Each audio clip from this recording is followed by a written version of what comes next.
একটা ক্লাসরুম 1000 এ number room.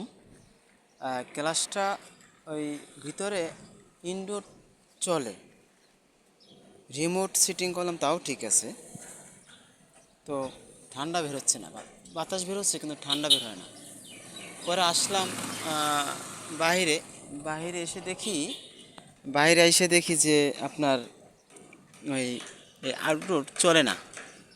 তো পরে উঠে দেখতেছি যে কোনটাকে ধারণা করলাম কোনটা কি সমস্যা হবে, ক্যাপাসিটর নিয়ে আসছি।